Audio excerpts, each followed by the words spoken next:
Joining me tonight are fellow members of the board of directors, Jackie Saxon and Steve Litch, our treasurer.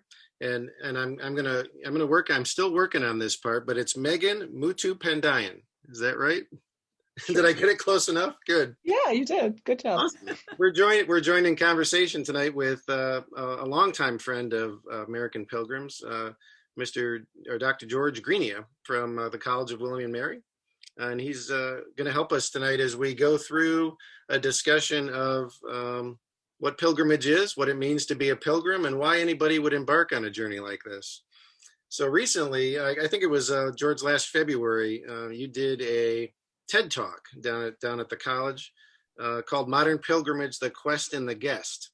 And we had an opportunity to go watch that, and we'll provide a link at the end of this presentation to that TED Talk, because it was really quite something.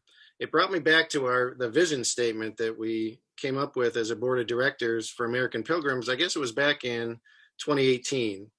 And the vision statement is, we inspire all who seek the spirit of the Camino to join the global community of pilgrims. And as I watched his TED Talk, it really just kind of came home to me. It just reinforced the power of that vision statement. So I wanted to talk a little bit to both our current members to sort of bring back some of those memories as we're sitting here in the midst of a pandemic and unable to travel overseas. And I wanted to talk a little bit to our new pilgrims or future pilgrims to kind of help demystify this a little bit and help you understand why you might want to embark on this journey. So if we can go around really quick, we'll just a quick introduction of who you are, where you're from, and then we'll get into the conversation. Jackie, you want to start out? Sure. I'm Jackie Saxon. I live in Des Moines, Iowa. Who am I? Where I'm from? Well, that's me. I'm currently I'm a minister, and I work for the American Baptist churches in Iowa and Minnesota. Excellent. Steve. Steve Litch. I live in Lancaster, Pennsylvania. I'm also a minister, Presbyterian minister, and I specialize in interim ministry, helping congregations through leadership transitions. Very good. And Megan? I'm Megan, and I'm a professor of writing and literature, and I am currently in the greater Milwaukee area in Wisconsin. Yeah. Very good. And George? I'm George Greenia. I'm a recently retired professor of Spanish at William and Mary University in Williamsburg, Virginia, where I live. And I've been doing the Camino de Santiago for 22 years now. At this point in my life, I have two choices: either stop sinning or keep walking. I've decided to keep walking. Good answer. Good answer. And I'm happy to be surrounded by ministers. There you go. I've become very promiscuous in my worship. So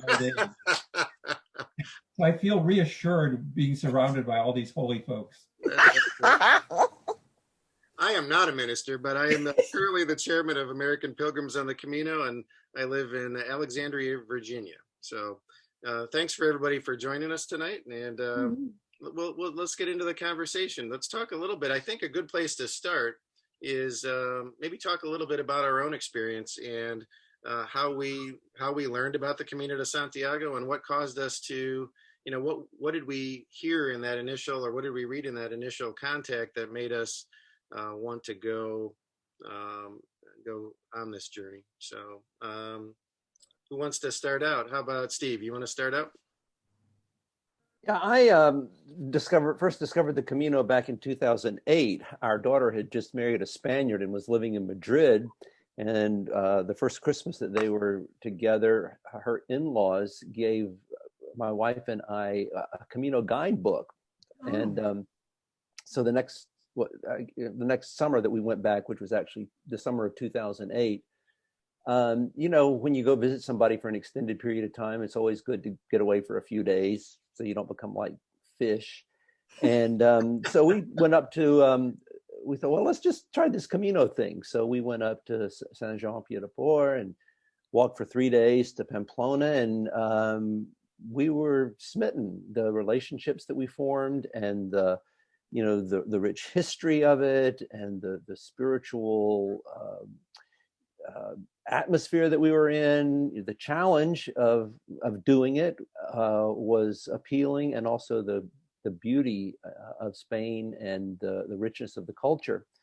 So for the next 10 years or so, every summer that we went back, we'd do a few stages of the Camino. And finally in 2017, 3 years ago, a friend and I started back at Saint-Jean-Pied-de-Port, the sort of the beginning of the Camino Frances, and we did the whole 500 miles. And then subsequently, I've done a few other Caminos as well. But that's how I got into it. It was just kind of out of curiosity, but I think evolved pretty quickly into a bona fide pilgrim. Very good. How about you, Jackie? Wow. For a moment there, I was thinking about the Golden Girls. That sitcom. Sophia says, "Picture it."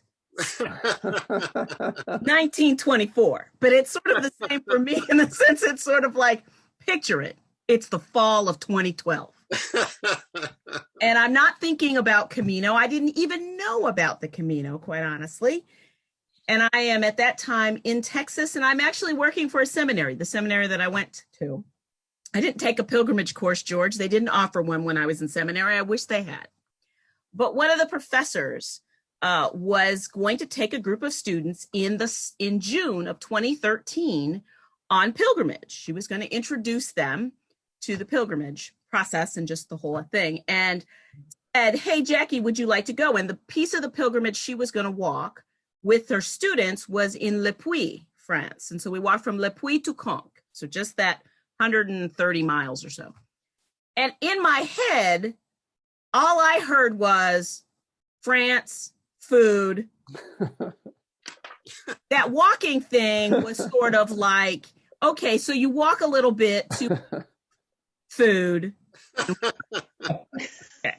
So that's where I am. So she says, "Oh, we got to practice and all this kind of stuff." And I'm like, yeah, whatever. So did a little practicing. And let's just say my eyes were open when we got there, and it wasn't a little walking. It was a lot of walking, and it was all uphill, it seemed like. And I was not, let's just say everybody in the group was probably 3 by 5, and I was 8.5 by 11. Put it that way. And I couldn't believe I was actually doing this and struggled with it. Called it my necessary mistake because I believe that I got suckered into doing this and I wasn't planning on it. And the only time I had ever heard the word pilgrim really was John Wayne in a movie. But got through those 2 weeks and really said I was never going back, that it was a wonderful experience, good food, the walking, all that kind of stuff, God, the churches, all that stuff.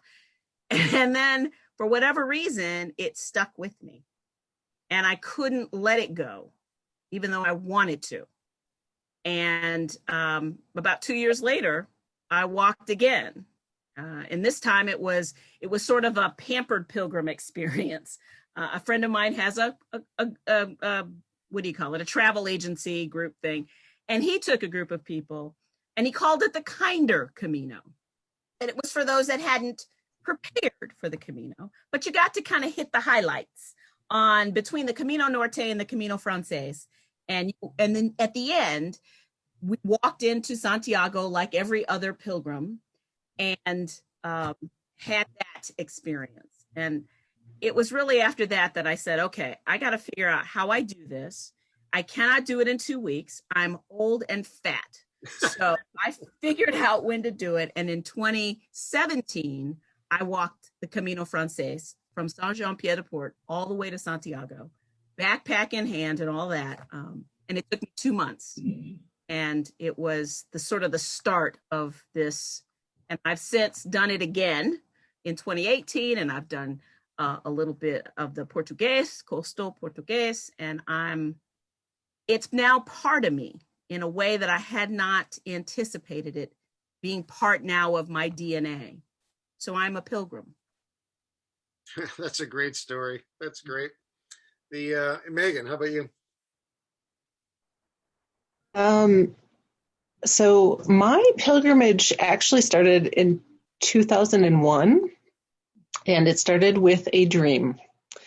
I woke up in the middle of the night having a vivid dream where I had been walking on a dirt road and knocked on a door.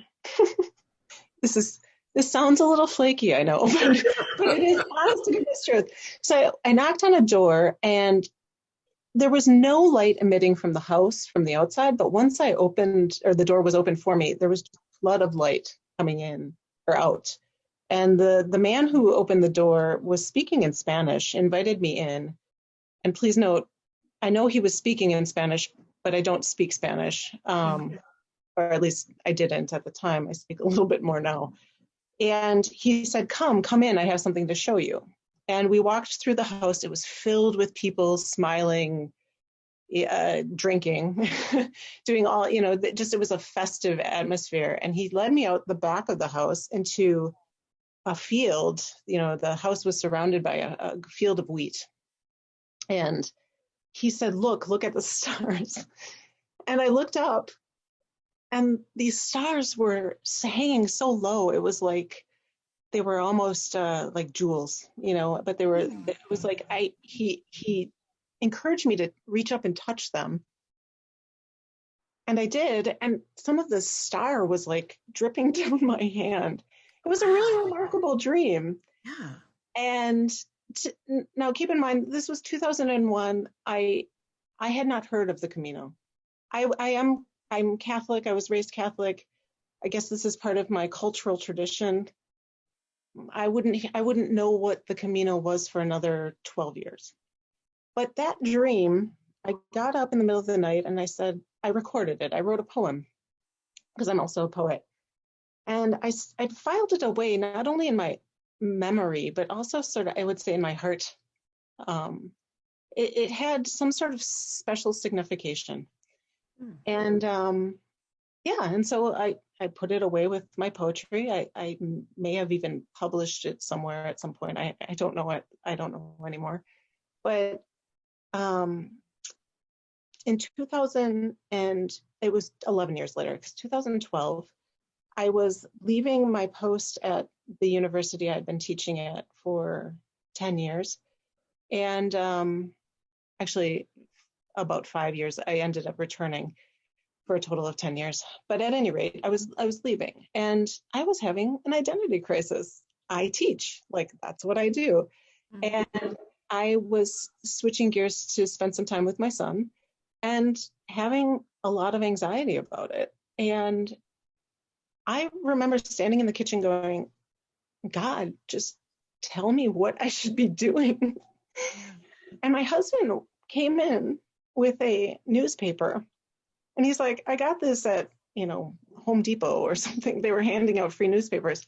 And he put it down, and I was paging through it as we were talking, and I opened it up to the travel section, and it said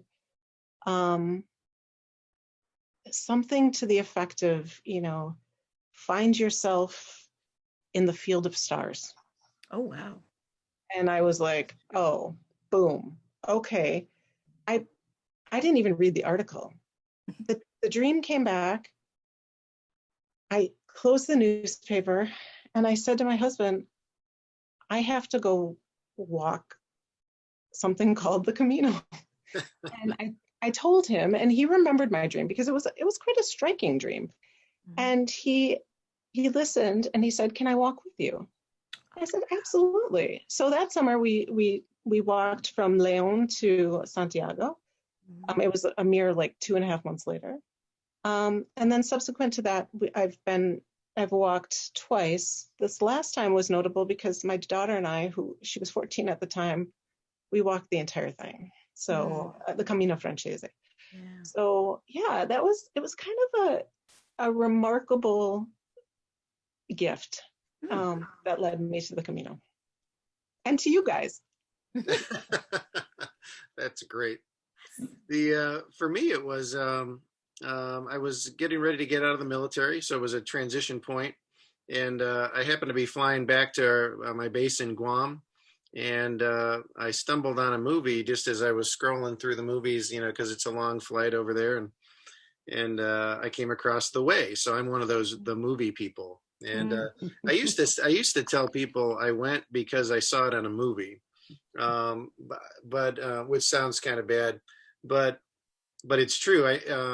But as I look back and I think about, what sort of attracted me to it as I watched that, it was the camaraderie of the as the group went across the Camino, went across Spain. It was how they became friends. It was the conflict back and forth. We noticed how somebody was always walking in the back. They were in the doghouse, and the thing that really hooked me was at the end when they go into the cathedral. You had one person who was a devout Catholic who walked right in there, standing up straight, walking in to go into the cathedral. You had a person who was sort of brought to their knees by the moment, right?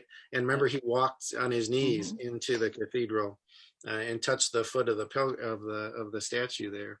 And then the thing really caught me is the skeptic. You had the skeptic. It wouldn't go in any other church, right, on the entire Camino. But he got there and he goes, well, I'm here. And he goes in. And so what really hit me there was the variety of people and the number of reasons that they go, and how they're all kind of wrapped into it by the time they get through that journey. So as I look back, that's sort of what triggered me to, I have to do this, right? And my wife started with, I'll meet you at the end. And so I called my oldest son and told him about it, and he said, I'm in, and because he watched the movie and he called me, I'm in. So he and I were going. And one day I found my wife in REI looking at backpacks, and I knew I had her, right? So she said, I'm going to walk the last 100 kilometers that you need to get the certificate. She's very goal oriented. I need this for the certificate. I'm going to go.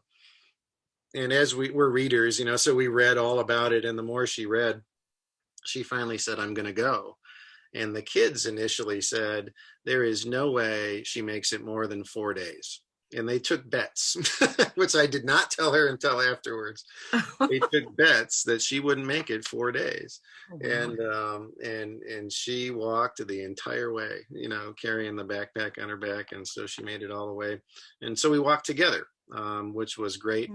We had our times apart as we were, spread out during the day. And there were times we walked together at the same pace. And it really was a great experience doing that all as a family. So that was my experience. And that brings us to George. George, did we get it right? Got it beautifully right. I started on this whole Camino thing over 20 years ago. People started asking me in the 90s, since I'm a professor of Spanish and I specialize in the Spanish Middle Ages, well, what about the Camino de Santiago? And I'm a seasoned faculty member. When I get a tough question, I keep a straight face. I hide until I can answer it. I thought I better learn about it because there are a lot of questions coming from good-hearted people who would like to know if they're having a real medieval experience and how to go about it. So in '98, we actually flew our bicycles to Paris, where I have family. And we were going to bicycle from Paris to Santiago. And we trained and we, got in shape and whatnot. And here's where I intersect with Jackie, because for me, it was France, food, and fraud. I call myself a pilgrim. And that was my first emotional challenge. How do I give myself a tag, an identity, a name, without having earned it yet?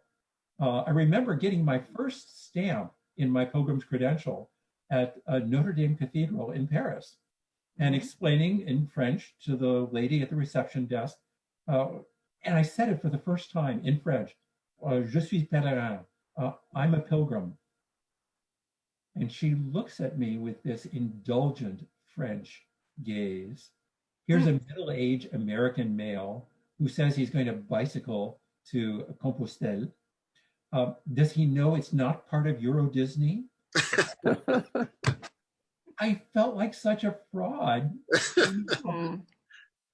And yet that's a universal part of pilgrim experience. It's easy to be a tourist without ever being a pilgrim. It's tough to be a pilgrim without ever being a tourist. And you should forgive yourself in advance. Nowadays, the Camino de Santiago welcomes everybody. Everything from industrial strength Catholics to mainline denominations to bearers of aromas, crystals, and grudges against the former teachers. Yeah. They're all welcome. They are all welcome. And just like I find myself on my screen hovering around holiness on all sides, Halloween is coming up. It's getting scary. When you're walking the Camino de Santiago and you share a long day's walk and the heat or the rain and the tiredness and finding shelter and finding food and doing your laundry and getting yourself clean and a little bit rested, eventually someone will pop the question. And the question is, why are you doing a pilgrimage? And you get to try on a new answer every night. Try it on for size and see what other people say. And you can ask the same person 2 or 3 or 4 nights in a row, why are you doing a pilgrimage? And they invent something wonderful, thoughtful, revealing, honest. It's one of those rare occasions where you enter a group of strangers and come out a community of trust. And I think pilgrims hear more confessions these days than priests do. People are constantly unpacking their lives and important parts of their lives. So I find it a wonderful experience, and I keep on going back. I joke that I can either stop seeing or keep walking. Maybe I'm just cramming for my finals. But in any case, I go for the stories that people are willing to tell about themselves, about their journeys, about their lives, about relationships being broken, about relationships being healed. I've seen kids 20 years old doing the Camino de Santiago on a get acquainted date. They arrive in Santiago and you look at them after all the inconveniences and indignities of that sort of travel, they look like they've been married 20 years. Great. You look at them and you go, they'll make it. So there's a wonderful sort of warmth and healing about the Camino de Santiago that I haven't found anywhere else as I've traveled around the world, really. It's a community of trust, and that I really treasure.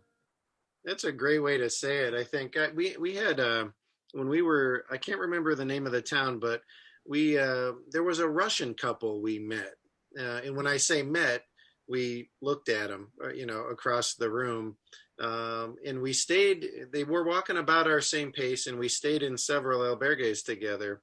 And my initial impression of them is I thought they were very kind of standoffish and gruff, and they would nod to us a little bit, or sometimes not even acknowledge us. And so I kind of formed I just wasn't sure about them, right? But we saw them routinely. And then there was a day we never spoke a word to each other ever. But there was a day that we were walking along, and we weren't sure which way to go. And we saw, like, up the hill, we saw that they were walking on another trail, and they looked down at us, and he looked at me and he goes, like, come this way. And what was interesting was, you kind of triggered at that point and went, they're looking out for us, right? And that's one thing about the Camino that I thought was so interesting was even people you don't know, even people you don't necessarily make a connection with, over time through that common experience, you do form a connection and you start to look out for each other, and it comes naturally. and we saw him again later, and I actually talked to him a little bit, and I offered him a little thing I had, and because they were waiting for the albergue to open, I offered him some, share some of our lunch, and they took it, and we never said a word. But we just and so that it's that kind of experience, I think, that makes it pretty unique. Mm-hmm. So one of the things I think that folks are interested in, I had somebody call or email the other day. They emailed membership at American Pilgrims, and they said, "Hey, when do I get to be a pilgrim? When do I get to join? Do I have to walk first? Do I have, how many do I have to walk? A bunch of questions." And so I think that's an interesting question that folks are, curious about, is sort of, they even ask it in the movie, if you remember, right? What's a real pilgrim? Yeah. So what do you think? What makes you a pilgrim?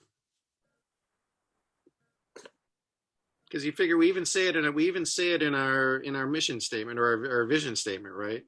We inspire all who seek the spirit of the community to join the global community of pilgrims. What does that mean? What does that mean? I think it's a mindset of kind of the way that you go through life. I mean, from John Bunyan on, it's always, it's a very common metaphor for life. But nevertheless, I think it's a way of, seeing your way toward a destination. Being a Protestant, the actual shrines that you go to has never been sort of the big thing for me, although it really was a thrill going into Santiago. But the power of the Camino for me is the journey along the way, and what happens, while you're getting there. And I think that's just a way to look at life, because we're on some kind of journey, however you want to define that for yourself. But how do you make the most of the relationships that you form as you go along, and the things you see, and the senses that are stimulated? I think it's a mindset, a way of life. And participating in the pilgrimage like the Camino, for me, helps sharpen that way of looking at my life. That's a good way to put it. Rather than just a series of unconnected incidents or happenstance. That makes sense. Yeah.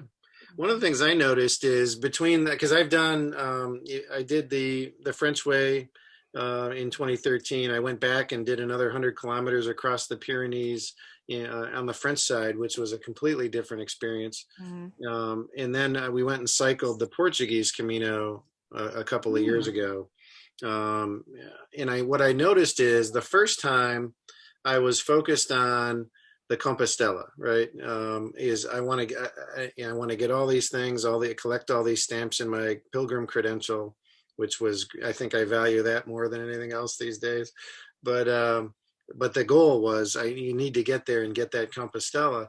The Portuguese way in particular, we didn't make it all the way to Santiago by bike. We meandered a little bit as we went through Portugal, and we took our time, and we ran out of time and said, well, we're done. And the Compostela at that point wasn't as important to me, because that was one of the drivers as well.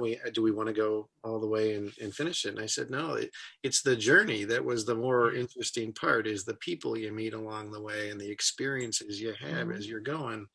And so I think that kind of speaks to what you're talking about, Steve, where it's not so much the destination, it's how you're getting there, I guess. I don't know. What do you think? I mean, for me, pilgrim is not a noun, it's a verb. For me, it's a verb. I pilgrim, I journey. When I think, when do you become a pilgrim? I think the mere fact that you're even thinking about it in that regard makes you a pilgrim, because you've begun something, you're doing something. It's at least chewing in your head and you're wondering about all these details, but it's a gritty, it's messy, it's sweaty. And I mean, it's one thing that you don't have to be perfect at, there's no perfection in pilgrimage. And I like that because there's too many things in this world where we kind of measure ourselves. And yeah, that Compostela is nice, but like you said, it's all the stamps and trying to remember. For me, it's my journals that I kept and wrote in every day. And sometimes it was profound and other times it was, God, this sucks. That was that day. I'm sorry. It just was. That's true. It's a verb for me. So it's very fluid and you're moving and it's not perfect. We're just trying to get to the next day. And, if you're religious, you're hoping that maybe the Holy Spirit's gonna onside you and show you something. And sometimes that works. And other times it just sucks. The next day you got to get up and you got to walk. Like I said, it's a metaphor for life, right? Exactly. That's it. That's yeah. Or maybe life is a metaphor for pilgrimage. Ooh. That fundamentally there's a triangulation of movement. I agree with you, Jackie. It's an action.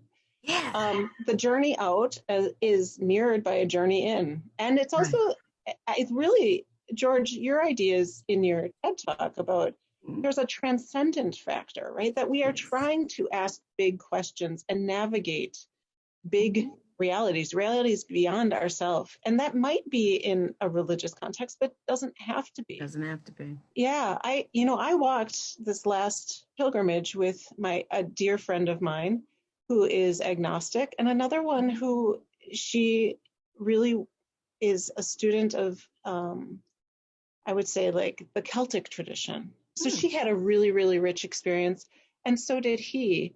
But they got a deep amount out of it without any sort of framework of religiosity, right? Right.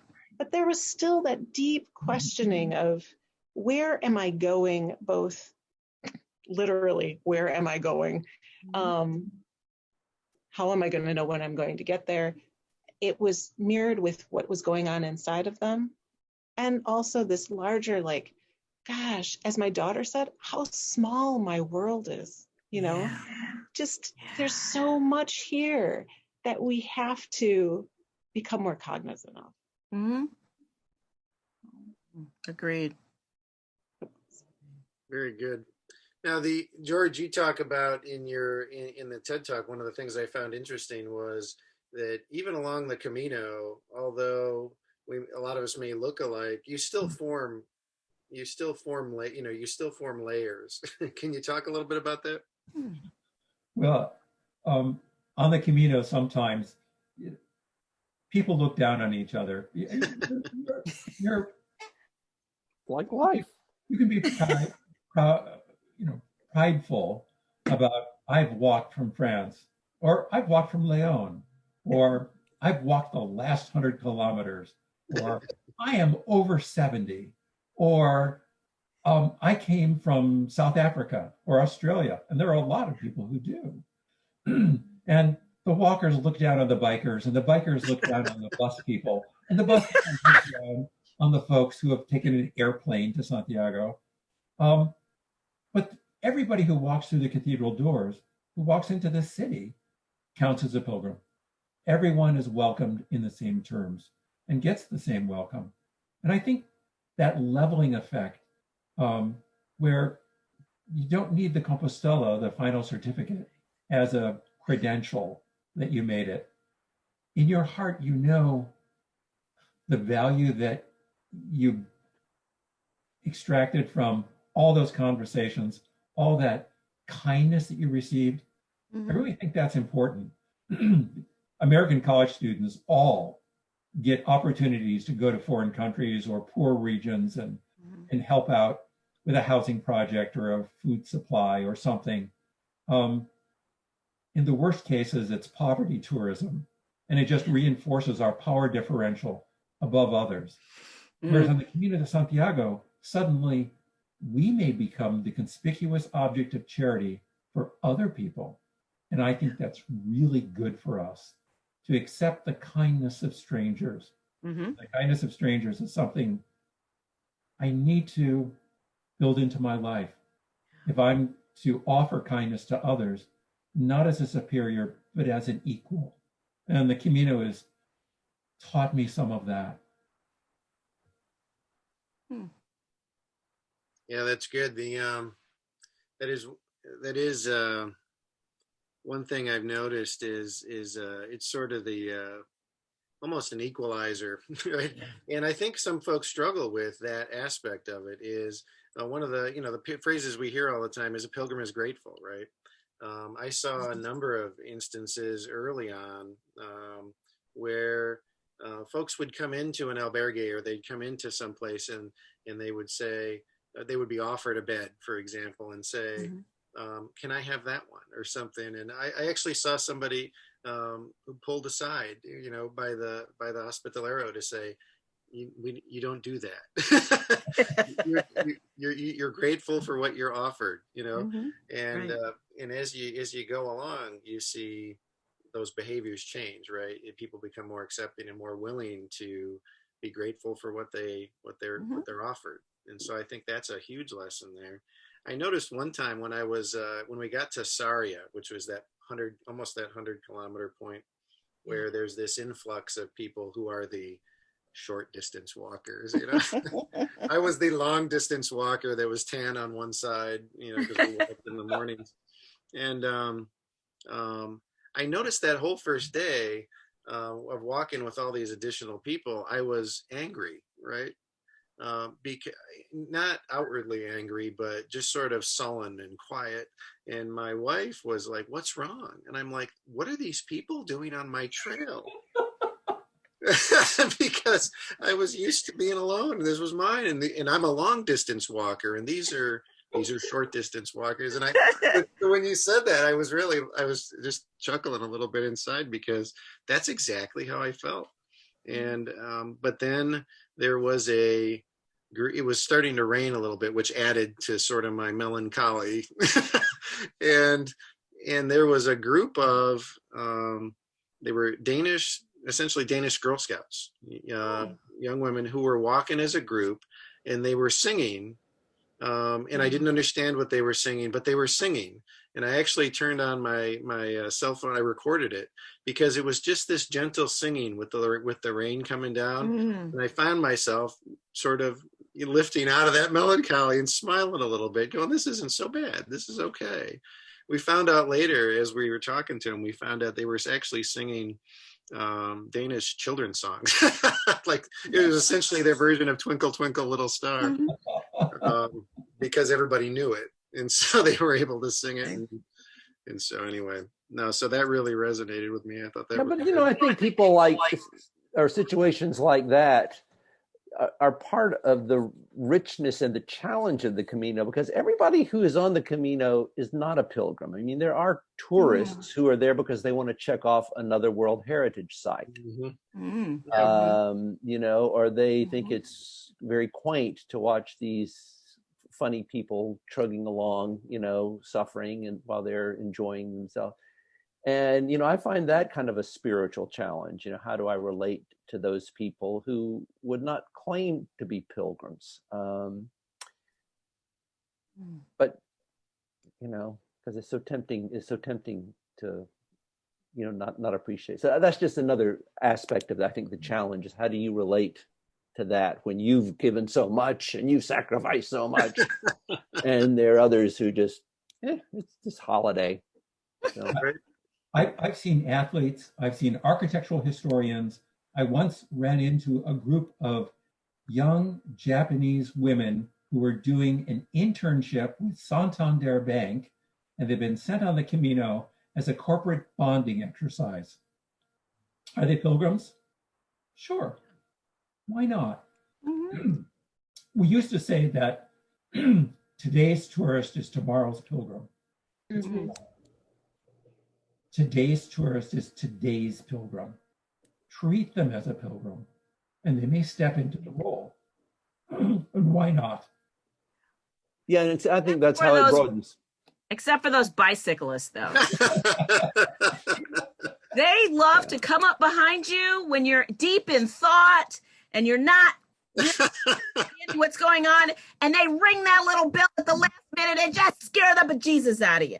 You don't know which way to go. Exactly. Are you on my left? Are you on my right? I don't know, because you're speaking in a different language and I don't understand that. So you just stand there, like, just hit me now. And you were being so spiritual and deep, and they ruined it. So, God, you know, got to do something in the name of peace, justice, love, and Jesus. And then they laugh. They laugh at you afterwards. So. Well, that's because they're running you over. No, I have nothing against biking pilgrims, but yeah, they're all right. But I do see the value of what you're saying, George, is that treating people as pilgrims may invite them over the threshold. Yeah. I also, though, had a similar experience to those that you guys are mentioning, which ended up, because my God is the God of irony, really, really slapping me in the face. And I realized, so I was walking one day, and this family group started walking, and they smelled like Downy. They smelled amazing. And this was probably about 6 days from Santiago, and I didn't smell nearly as amazing. And what I realized, this group, they were walking together, and it was almost like they were marching. And I thought, how amazing, they're all in step and they smell so great, and they clearly have washed hair. And it was an oversensory experience because I was so used to silence. And I found myself getting irritated, like you, Dave. And then at one point, it was a low point of my day, I said to whoever I was walking with, let's just step off the trail and let them get ahead, because I'm afraid they're going to run us over. And I was anxious. I was just fully aware of this group and the noise that they were making and all these things. And come to find out at the end of the day, this is the chef Jose Andre and his family. And he is doing research. He's originally, I believe, from Spain. He was there with his family on vacation, and he was doing research on traditional Galician food. Subsequent to that, he comes back. There's the hurricane in Puerto Rico, and he mobilizes his entire kitchen down to Puerto Rico to feed people who have been displaced for months. I mean, he's a great humanitarian, and I'm pissed because he smells like Downy.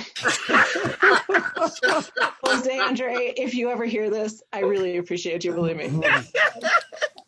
Yeah, but what I really realized, this is part of this spiritual enterprise, is all of my frustration was because of myself. It was how I smelled. It was, and so it was like this entire orientation was not me necessarily judging other people, but it was judging me. Like, oh my God, I really am bothering myself.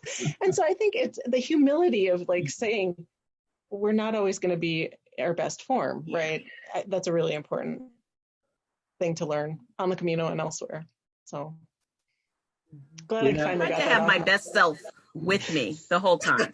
She tried to come along, but she didn't always make it. This conversation is giving me some insight to something that happened on the Camino that I did a few years ago. Part of my Camino family from about the last third of the way along the Camino Frances was a young Jesuit priest. And, we got to be good friends and enjoyed having time together, but he kept disappearing off to different places. And you'd say, has anybody seen Mike? Oh, yeah, he's over there doing confession. Because and people would want to track down, they'd find out he was a priest, and they'd say, would you hear my confession? And these are people who, I guess they were raised Catholics maybe, but they were not, really, they weren't your, what do you call them, industrial strength Catholics. And word kind of spread as we went along, there's a Wow. And he's a really nice, likable guy. And so every evening when we stopped, we had to wait for Mike to eat dinner because he was off hearing people's confessions. Because I think all this sort of introspection was going on in people as they were going along away, and their particular tradition had a way for them to, to express that. And so Mike was one of their Camino gifts. Yeah. And so my friend and I, who are Presbyterian ministers, we felt like chopped liver. Nobody was interested in us, Yeah. I didn't even tell people I was a Baptist minister because I would bring up way too many questions. Yeah. Baptist minister. So I wanted to be a plumber. Yeah, right. I don't want to talk about it. Spectacular. One of the things I've been wondering, as we're going through this pandemic, right? Everybody's sort of stuck at home, unable to travel overseas. Currently, the folks in Spain are going through a similar struggle to here as their numbers go up and things start to lock down again. So one of the things I'm wondering is, how do you, there's so many people, I think, that have a craving for almost what we've been talking about, the Camino experience, and that hospitality being offered, and the acceptance of that hospitality, and the gratitude that goes along with that, sort of those personal relationships, particularly in these polarized times. How do we find that or generate that here?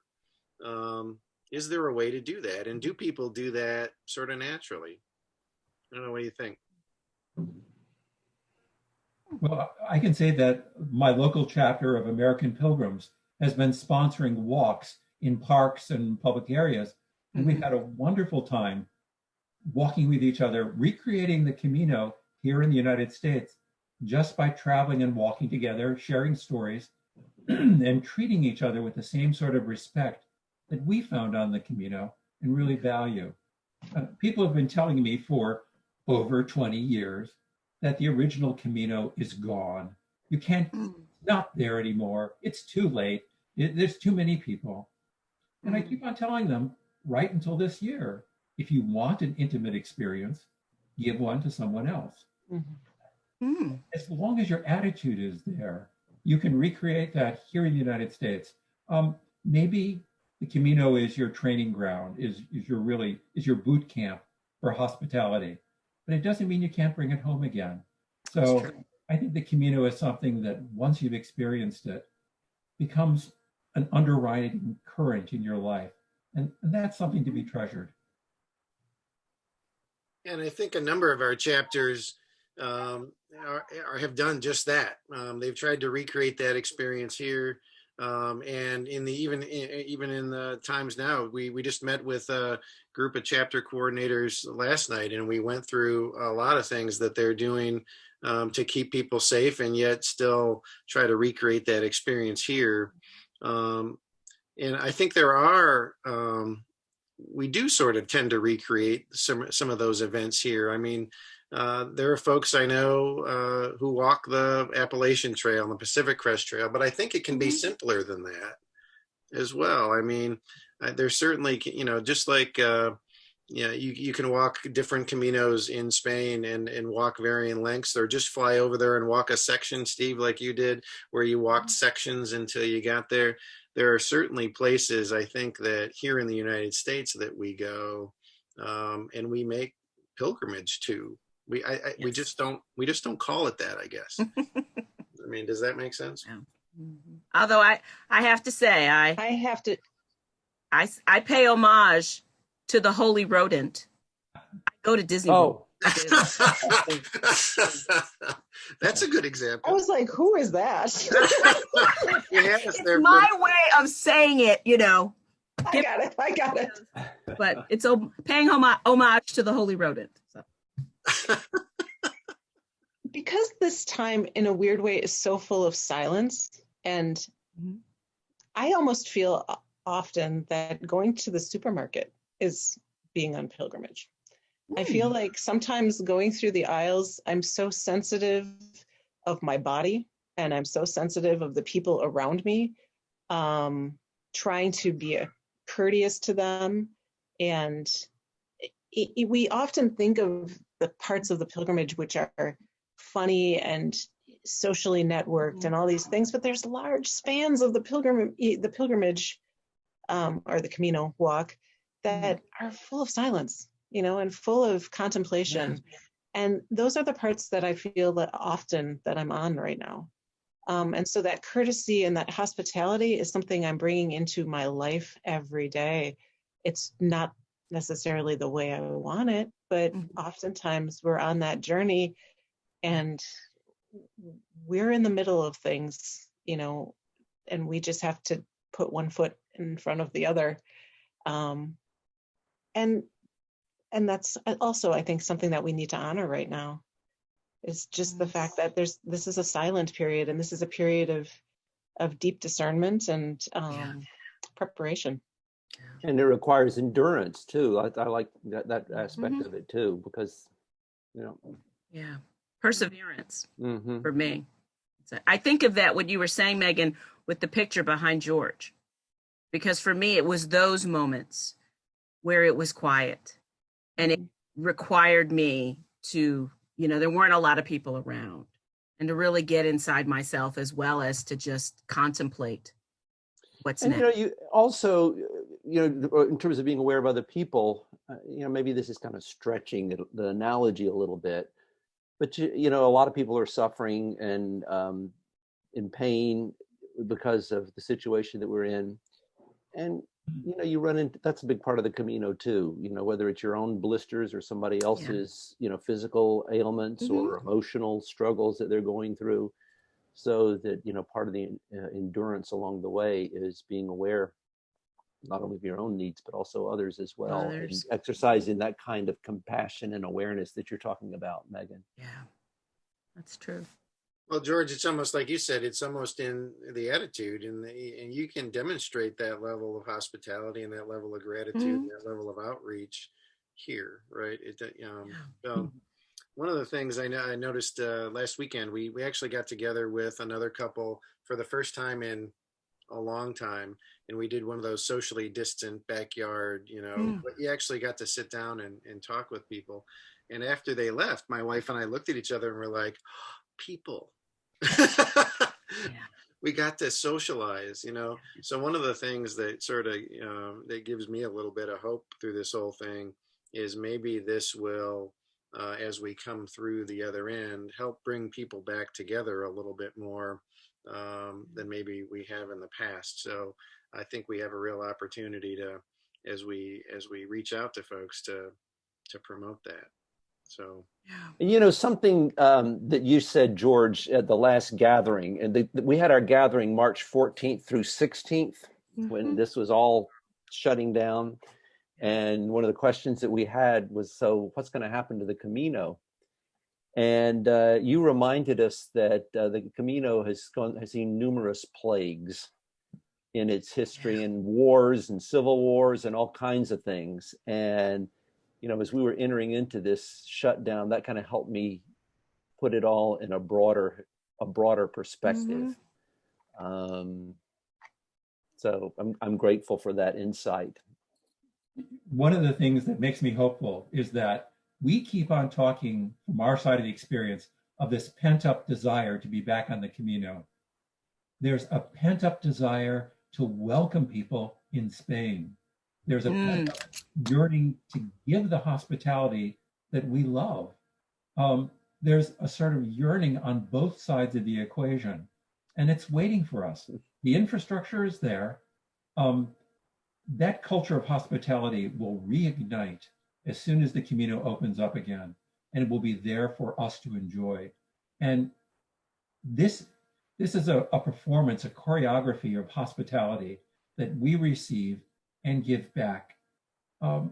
It's a beautiful collaboration, and that's part of the magic of the Camino, that we perform the Camino together with others. It's never a solo act. Even though we treasure those moments of solitude, it's something that we do for each other and with each other. It seems like the almost the perfect note to end the conversation on. So thank you, George. And thanks, Megan, Steve, and Jackie. I've enjoyed this I guess we've been talking for almost an hour now. So I've enjoyed this last hour with you. Thanks. And for the folks viewing this, what I hope you gain through this conversation is some inspiration to join this crazy band of pilgrims. And so if you're interested in that, I encourage you to go to www.americanpilgrims.org and check out our website, or go over to, if Facebook's your thing, go over to our Facebook group and join the 23,000 participants in that Facebook forum to gain some more information, make some good contacts, and really set yourself up to hopefully go share this experience with all of us. So again, thank you to all of you for joining us for this. I really enjoyed the conversation, and we'll see you on the Camino.